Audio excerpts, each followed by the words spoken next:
Ang eksaktong pinagmulan ng bidyong ito ay isang ganap na misteryo dahil sa paulit-ulit na pag-upload nito sa internet. Ngunit ayon sa taong naglabas nito, ito raw ay nakuha mula sa pinakaloob ng dark web. Makikita sa bidyo ang dalawang kabataan na nagpapahinga sa bubong ng mataas na gusali sa gabi. Maganda kang matulala dahil magbabago ang lahat sa isang iglap. こう確かに線いっぱい走るから良さそうだね。あ、そうなんだ。あ、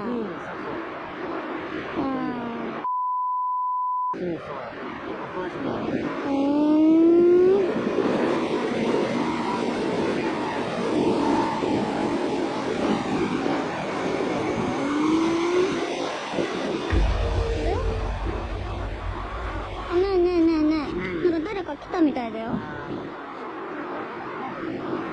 あれ？あれ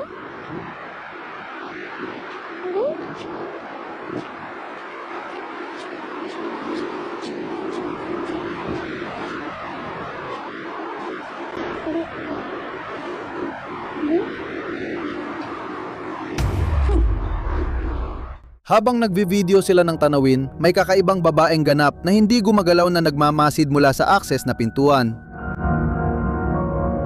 Nang subukan niyang hanapin ito, bigla na lang itong naglaho sa hangin.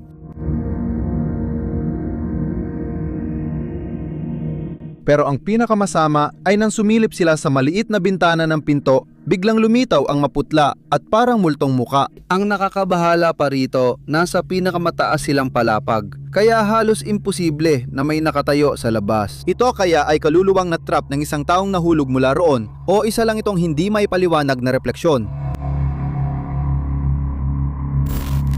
Ipinadala ni Alejandro Rojas, isang subscriber, ang nakakabahalang material at humiling na suriin ng mabuti ang nahuli ng kanyang kamera isang hapon na tahimik sa tabi ng tubig. Sa kabilang banda, hindi. Dito, mas malinaw. Kaya, ingat kayo mga tao. Sa ibang araw na lang tayo papasok. Sa ibang araw tatalon ako. Papasok para ipakita sa inyo. Hindi naman mahirap yan. Papasok ka lang dito at lalabas ka doon sa baba. Walang problema. Walang takot. Wala kahit ano. Bakit? Sabi ko nga, dito kami lumaki sa ilog na ito. Huwag mong alisin ang tingin sa punong kahoy sa ilog.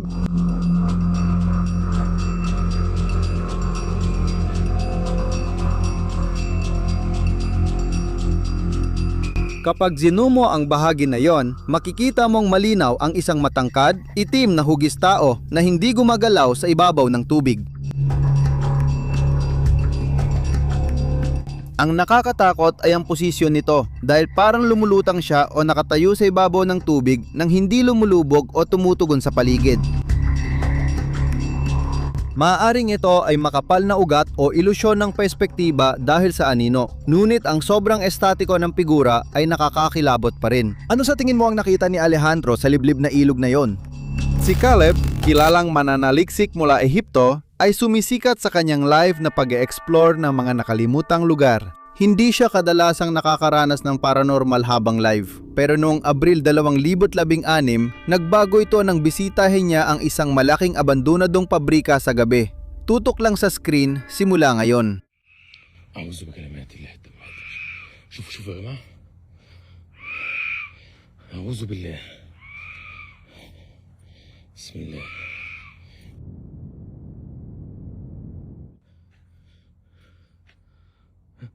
بسم الله. بسم الله. بسم الله. بسم الله الرحمن الرحيم. أعوذ بكلمات الله التامات من شر ما خلق.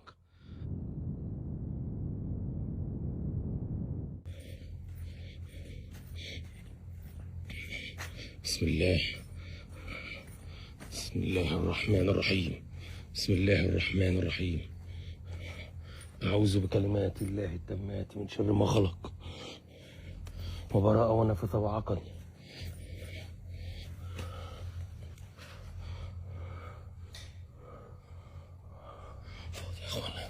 فاضي.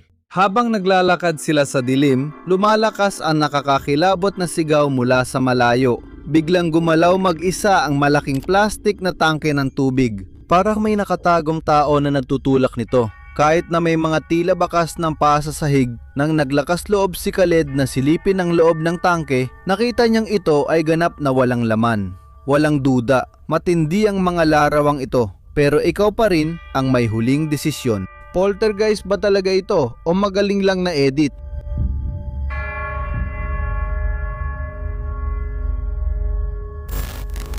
Kinuha ng bunsong anak ni Sarah Nichols ang telepono ng ina at dahil sa kuryosidad, naglakad-lakad sa bahay habang nagre-record ng walang saysay na video. Hindi ito pinansin ni Sarah hanggang sa gabi nang tiningnan niya ang video gallery.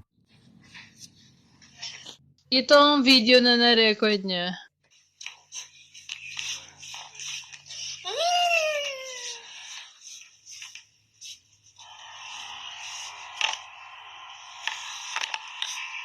Tingnan mabuti ang huling segundo ng video. Bago matapos ang clip, may isang figurang tao na mabilis na yumuko para umiwas sa kamera at lumabas sa frame sa likod mismo ng bata.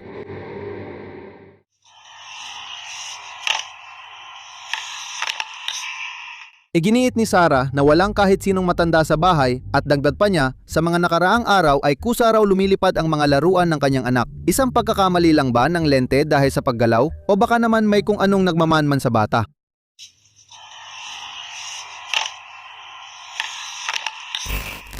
Si Lauren ay Amerikanang influencer na nakatuon sa paglalakbay at produkto at walang kaugnayan sa esoteriko. Isang umaga ng Hunyo, 2026 habang mag-isa siya sa bahay, nag-upload siya ng story na labis na nag-alala sa kanyang mga taga-subaybay. Obserbahan mong maigi ang reaksyon ng kanyang alaga ngayon.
Pagpasok niya sa kwarto ng anak niyang babae, napansin niyang bukas ang aparador.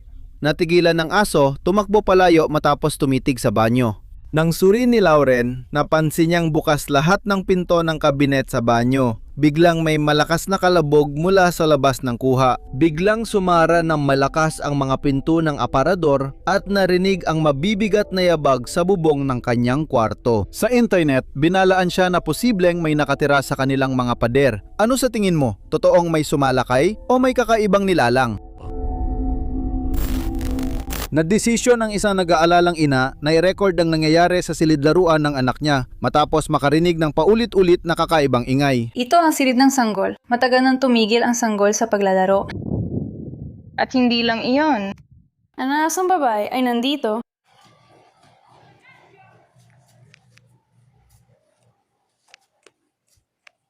Kung Ang resulta ay in-upload sa TikTok ng account na OSB1TCJ at mabilis na lumampas sa 12 milyong views dahil sa nakakagulat nitong katapusan.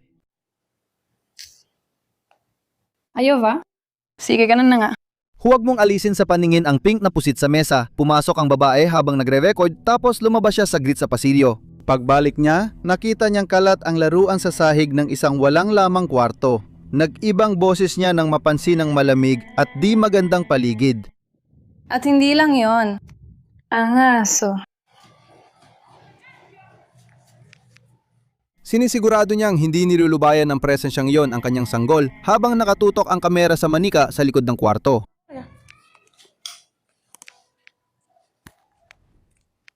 Hindi ka naman nandoon. At hindi lang yon. Mariko! Ikaw na naman. Anong meron? Ano bang nangyari, kumbaga? Oo, dapat nandiyan yan sa mesa. At ganun din, ibig sabihin,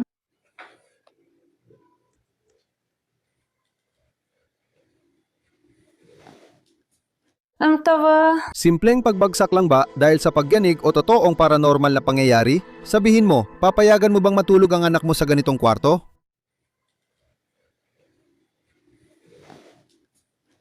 Ang tinawa.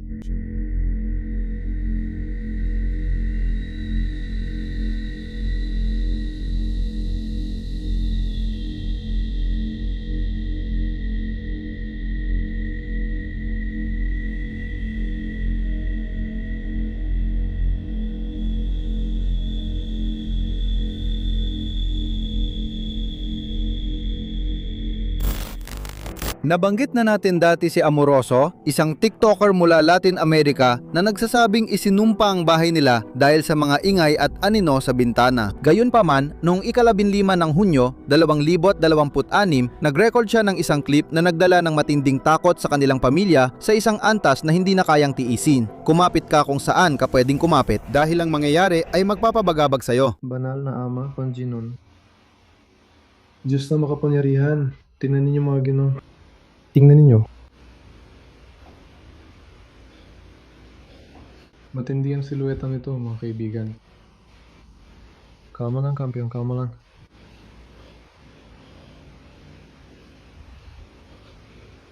Ama namin na nasa langit, sambahin ang ngalan mo. Mga Ginoo, ito ay bata.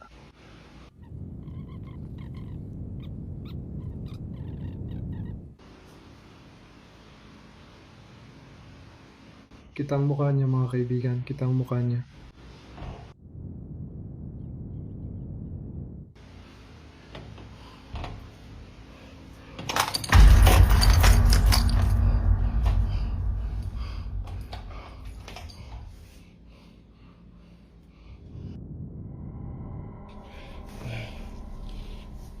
Isang madilim na anino ang lumitaw na hindi gumagalaw sa likod ng salamin ng pinto ng kanyang sala.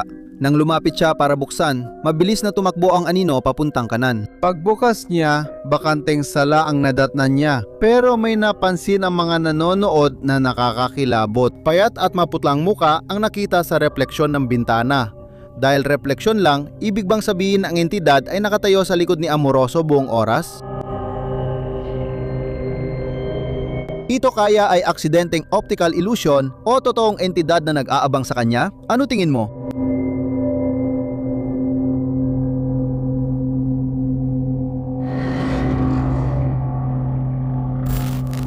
Isang subscriber na matagal nang sumusubaybay sa grupo ng mga investigador na Pranses ang nagpadala sa akin ng nakakabahalang material na ito. Palagi silang naglilibot sa mga abandonadong gusali at bagamat madalas ay malulungkot na alaala lang ang natatagpuan, noong Mayo 16, 2026 may kakaibang pangyayaring di nila may paliwanag ang kanilang nakita. Tingnan mong mabuti ang fader sa likod na yon.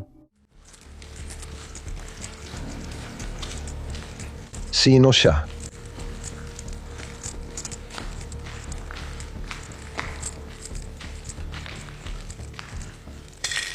Kanino ka nakikipag-usap?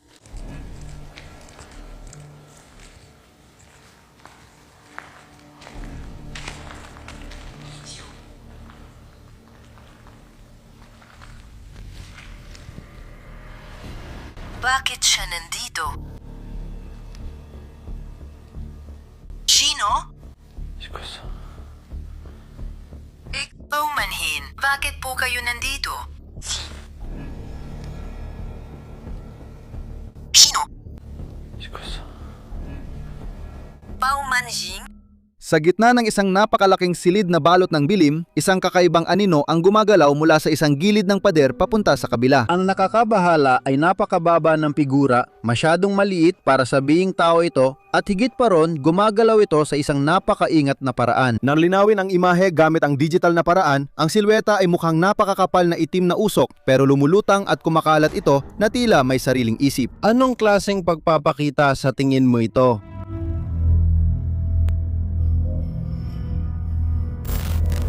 Kilala ang Hotel Jefferson sa paranormal na aktibidad, pero isang security camera nito ang nakakuha ng hindi maipaliwanag na bagay. Napansin na may-ari na nag-activate ang motion sensor sa kusina ng limaam. Sa una, inisip niyang baka insekto lang, pero ipinakita ng footage na mas komplikado pa ito.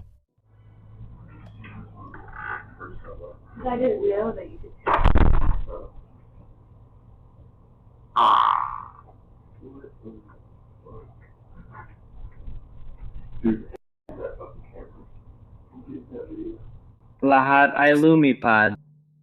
Meron tayong maliliit na biskwit, sa totoo lang, magaan sila at hindi gaanong maraming palaman kaya hindi sila mabigat. Medyo mabigat ang mantikilya. Mas mabigat naman ang saging kaysa sa iba. Yung maalat na biskwit ay mabigat at puno rin. Hindi natin inaalis ang posibilidad na may hayop. Kailangan itong medyo malaki para magawa ang makikita mo. Mas naniniwala pa rin ako sa paranormal dahil napabulaanan na namin ang maraming bagay. Wala namang dumi. Hindi pa kami nakakakita ng kahit anong uri ng daga, opossum, o kahit anong katulad dito sa gusaling ito. Napakakaiba ng galaw. Parang ganito ang galaw. Kaya dapat merong isang bagay na hindi ko maipaliwanag. I can't explain. Kaya dumiretso na tayo sa punto.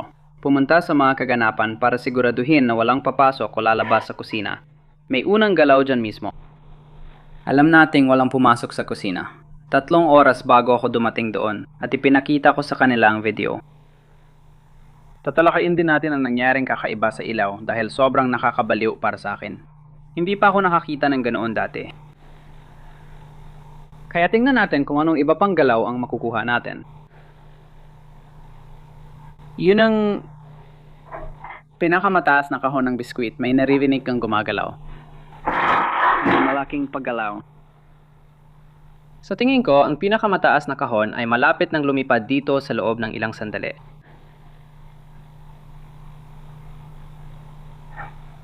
Ayos lang, naririnig mo ito. Ayan na. Ayos, ayan na ang pinakamataas na kahon. Ngayon, kakaiba talaga ang mga saging na lumalabas.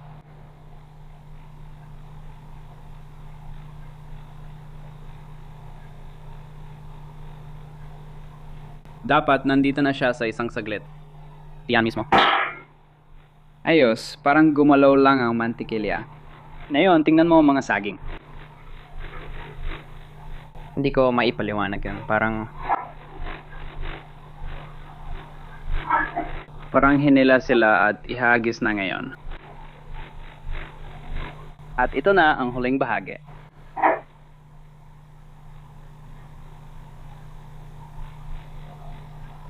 At heto na tayo.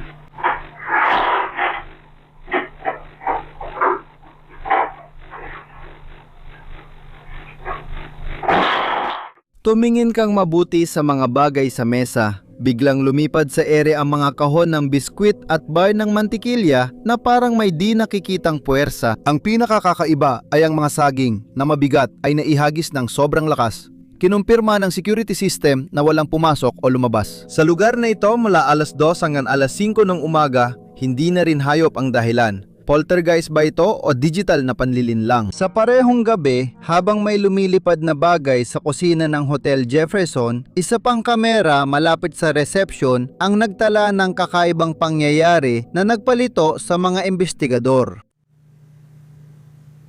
Nakikita mo ba kung gaano kaliwanag yon? Pati sa ibaba, makikita mo pa ang mga baitang. Parang may nagwe-welding sa reflection doon. Kaya ang naisip ko agad, baka may problema sa ilaw. Siguro namatay ang mga bombilya o iba pa. Pagkatapos, nagpasya akong lumipat ng anggulo ng kamera. Itong reception, tingnan mo. Kaya makikita mo ng malinaw na hindi yon ang ilaw. Halos pareho ito na siya ring naglalabas ng liwanag. Tama, tingnan mo kung gaano kaliwanag. Nakuha pa ng kamera. Sandali. Sobrang liwanag niyan at parang nanggagaling mula sa likod ng litrato na yan doon. Panurin mong mabuti ang itaas na bahagi ng hagdan. Diyan, biglang may lumitaw na sobrang liwanag na kislap at nagre-reflect sa ibabaw sa ibaba. Parang may nagwe-welding sa dilim.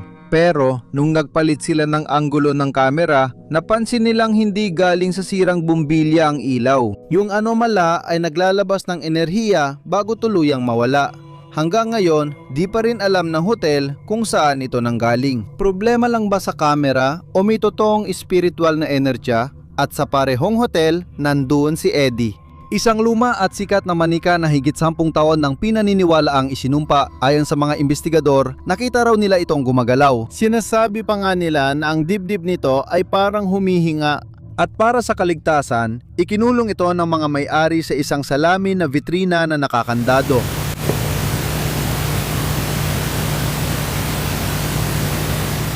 Obserbahan mo ang katawan at posisyon ng manika. Kahit walang pagyanig o tao malapit, biglang yumuko si Eddie mag-isa. Bigla siyang huminto sa kakaibang paraan at muling gumalaw. Hindi ito normal na kilos ng bagay na nahuhulog sa grabidad. Sa tingin mo ba nabuhay ang manika ng ilang segundo? O may iba kang paliwanag sa kakaibang pangyayaring ito?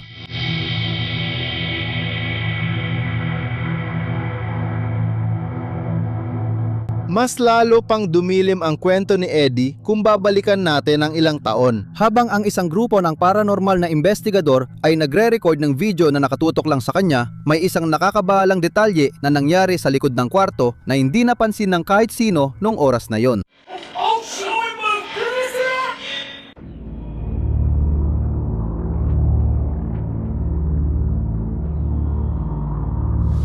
At siya ay hinihiling namin sa kanya na gumalaw at ginagalaw niya ang kanyang bagay.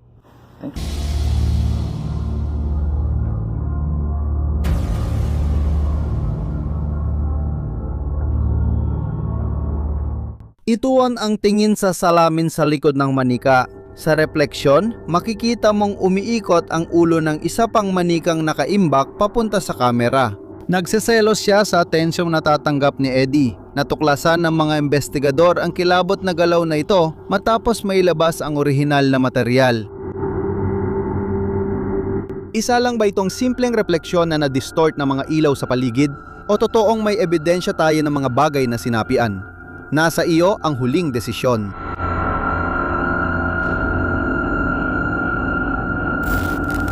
Si Jack ay nakatira sa Inglaterra at mahilig mangolekta ng mga gamit na may kaugnayan sa paranormal sa kanyang bahay. Noong ika-14 ng Hunyo, 2026, matapos makarinig ng mga kakaibang ingay sa ibabang palapag sa kalagitnaan ng gabi, nagpasya siyang bumaba para imbestigahan habang hawak ang kanyang telepono. Pakinggan mong mabuti ang tunog sa likuran noon. Tinatangka niyang kunin ang aking atensyon.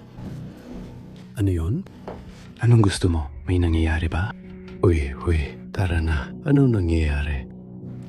Anong meron, bata?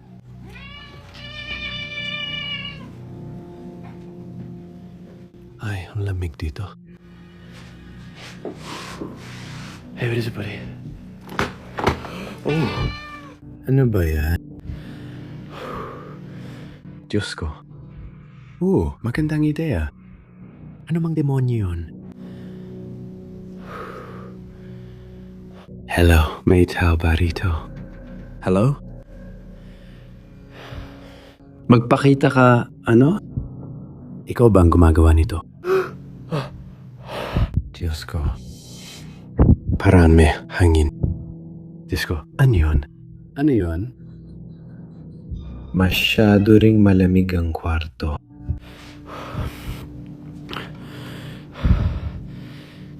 Halika kayo dito mga bata. Halika kayo dito mga bata. Ano?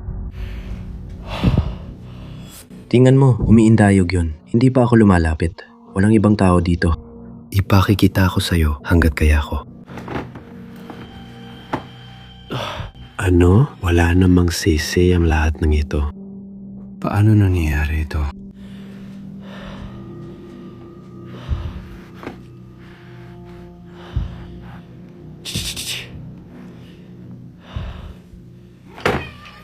Wow. Anong nahulog? Ano yun? Ano? Sobrang balisa ng mga pusa niya. Napansin ni Jack na biglang lumamig ang sala at biglang gumalaw ang mga dahon ng halaman at ilang papel na parang may bugso ng hangin kahit wala namang nakabukas na bentilador. Paglabas niya ng kwarto, biglang umindayog mag-isa ang isang mabigat na ilaw sa pader. Lalong tumindi nang biglang tumilapon ang isang paso ng halaman at bumagsak malapit sa isa sa mga alaga niya. Nagising ba ni Jack ang isa sa mga sinanibang gamit niya? O may ibang paliwanag? Si Osam, isang matapang na investigador mula Saudi Arabia, ay nagbabroadcast ng mapanganib niyang pag-e-explore sa Snapchat. Noong Mayo ng 2026, pumasok siya sa isang abandonadong hotel sa Riyadh, isang lugar na iniiwasan ng mga lokal sa abot ng kanilang makakaya dahil sinasabing pinamumugaran ito ng mga demonyo, mga nilalang na sobrenatural sa kulturang Arabo. Huwag kang pipikit kahit saglit, sigurado may mamimiss ka at magulo ang paligid. بسم الله لا قوة إلا بالله حصنت نفسي بلا إله إلا الله بسم الله بسم الله بسم الله بسم الله الرحمن الرحيم بسم الله الرحمن الرحيم بسم الله لا قوة إلا بالله حصنت نفسي بلا إله إلا الله بسم الله بسم الله الرحمن الرحيم بسم الله لا قوة إلا بالله بسم الله بسم الله الرحمن الرحيم بسم الله بسم الله الرحمن الرحيم بسم الله لا قوة إلا بالله حصنت نفسي بلا إله إلا الله بسم الله الرحمن الرحيم أعوذ بالله من الشيطان الرجيم بسم الله بسم الله بسم الله بسم الله بسم الله اسمع الصوت بسم الله الرحمن الرحيم بسم الله بسم الله الرحمن الرحيم حصنت نفسي بلا إله إلا الله بسم الله لا قوة إلا بالله حصنت نفسي بلا إله إلا الله بسم الله الرحمن الرحيم أعوذ بالله من الشيطان الرجيم بسم الله لا قوة إلا بالله بسم الله بسم الله بسم الله الرحمن الرحيم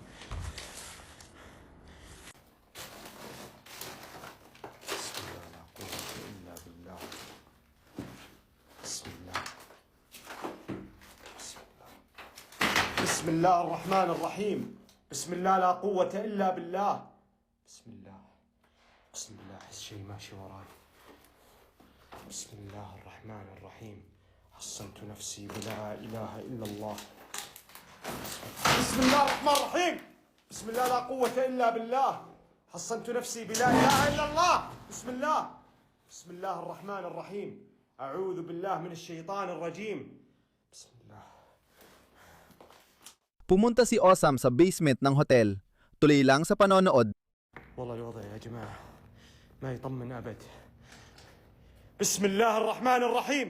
لا يا جماعة لا بسم الله لا قوة إلا بالله لا إله إلا الله بسم الله لا قوة إلا بالله بسم الله بسم الله الرحمن الرحيم بسم الله الرحمن الرحيم حصنت نفسي بلا إله إلا الله بسم الله بسم الله بسم الله بسم الله الرحمن الرحيم أعوذ بالله بسم الله لا يا جماعة لا بسم الله بسم الله بسم الله Pagbaba ni Osam sa basement, napalilibutan siya ng malalakas na ingay. Nahuhulog ang mga bagay, kusari nagsasara ang mga pinto sa likuran niya at malakas ang galaw ng mga bentilasyon.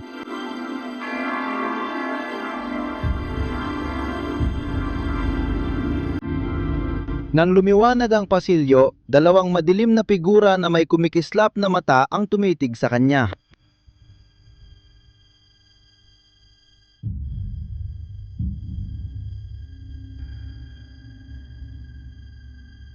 Habang sinusubukan niyang makatakas mula sa labirintong ito, isang gulong ang biglang lumitaw at humarang sa kanyang daraanan at mas marami pang mga anino ang nagmamasid sa kanya mula sa mga pintuan.